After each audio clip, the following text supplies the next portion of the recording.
Barbara Gordon has been through a lot in the past few decades, but now she's getting a new reboot that seems to be taking her in a different direction. For one, her outfit's very different, but also her story has changed just a little bit as Gail Simone has left the project. First, let's take a look at the visual changes. Barbara now is taking selfies and living in a hipster-type neighborhood. Of Gotham. Yeah. The trendy area of Brooklyn, Gotham. That's not full of crazy people. I guess I'll read criminals. The quote from Cameron Stewart, who co-wrote this. Batgirl has been put through the ringer in recent years after being attacked and paralyzed by the Joker, her brother turning out to be a serial murderer, the trauma of her family breaking apart, and the series of gruesome villains she's had to contend with. We figured she deserved a break from all that. Just prior to the start of our story, she's pushed to the breaking point and decides she's had it with misery and darkness and wants a change. She wants the opportunity to have fun and live the life of a young single girl in the city. So she packs up and moves to Burnside, the cool, trendy borough of Gotham, to focus on grad school. So that happened. So that's a thing. I like the actual costume design. It seems a little more viable as far as not just like from a modern day clothing design. It looks like something I could maybe make myself if I wanted to. Right, piece it together. And it's not super revealing or skimpy or skin tight or anything. Well, she's wearing like a leather jacket instead of like form-fitting spandex, and she's got buckles for her cape, and she looks like she's wearing Doc Martens. Yeah, I wouldn't mind it if the reveal images didn't have her posing like she's in a Target ad or taking a selfie in a mirror. In which case, it's a Target ad. See, it's just like the summer line, Batgirl. I don't know. To me, it kills the essence of Batgirl a little bit. I don't know. I like her being cute, but I also like her being a badass. And so far, these two images don't really encompass that aspect of her personality. It's like, look what we're doing. She kind of, isn't a Gothamite anymore, the way you're presenting this. We were talking a little bit before that you seemed a little put off that now she's no longer Oracle. The events of the Killing Joke didn't end the way that we had thought before, and she's giving a different kind of storyline. And we've also lost Stephanie Brown and Cassandra Cain. Yeah, but that kills me. The character of Batgirl has been through a lot, but one of the co-writers, Brendan Fletcher, has described this as citing Veronica Mars, Girls, and Sherlock as influences. Right there. So you have to ask yourself, who is embracing Batgirl these days? Who is buying Batgirl T-shirts and writing Batgirl fan fiction, and who cares about this character presently? And the vast majority of it is Tumblr users and young girls. And that's the zeitgeist right now, is, they're making this character more appealing to who they think their audience is. Okay, and I can't fault them for that. Yeah. It's just you're sacrificing who the character is for what you want to sell comic books. Yeah. The one I have a problem with there is girls, because that doesn't really lend itself too much to a superhero story. I mean, Veronica Mars, maybe, she's kind of like a spunky girl who's getting into situations. And it's not a superhero story, but it is a regular girl secret identity storyline.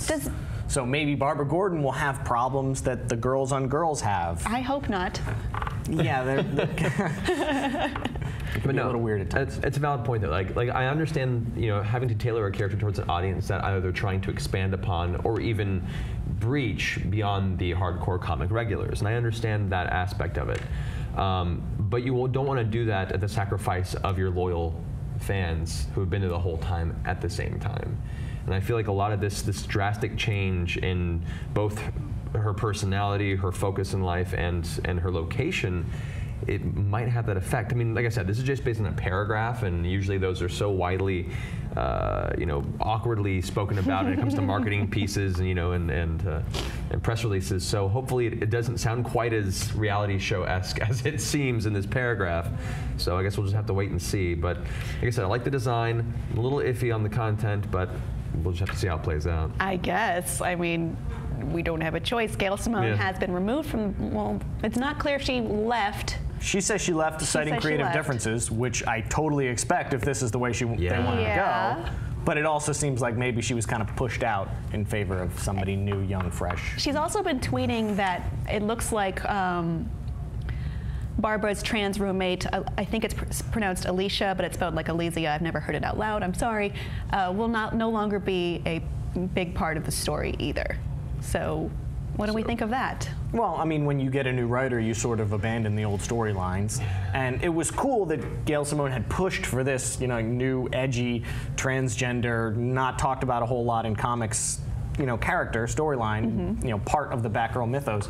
And now it gets abandoned right as it was getting started, so. Yeah, I mean, I suppose, like, you know, over the years, comics go through a lot of different iterations and moods and storylines, and it's not totally unexpected, but on the other hand, it's totally unexpected. Yeah, I think what's really sad about it to me is when you compare the DC and Marvel universes, Marvel has been doing really well and kind of made its mark because it took superheroes but incorporated them in a world where they had everyday problems and they had, you know, they had issues that we could relate to and people they interacted with that had these personality traits that we could all relate to, whether it be ourselves or people that we're close to.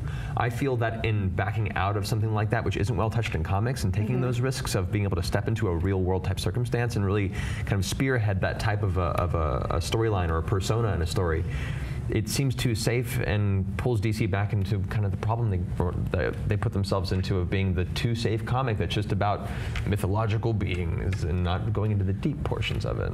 Maybe they're not going into the deep portions, but certainly they're identifying the real life problems of a different market. So before, the young girls who would conceivably like this new Batgirl couldn't find their own character to identify with in the DC universe. There wasn't that young girl who's in school and has boyfriend problems and whatnot, so maybe this is a step in that direction as far as making someone more identifiable to this new market. True enough. And you have to sort of ask yourself, like, how sacred are these characters that we can't reimagine them? That they have to be how they've always been? And well, did we need to make a new character? Because that's hard to do. Yeah. And with these new 52 and reboots and reimaginings, like, all bets are off. You kind of have to, like, take it with a grain of salt, and maybe they're not writing this comic book for me anymore. There's been some huge overhauls of many characters with New 52, and this is not even Barbara's first overhaul since that change. What do you think of the new Batgirl in terms of not only her appearance, but her attitude as well? Do you like her as being essentially a Brooklyn hipster who's going to grad school? Let us know what you think below in the comments, and please be sure to subscribe.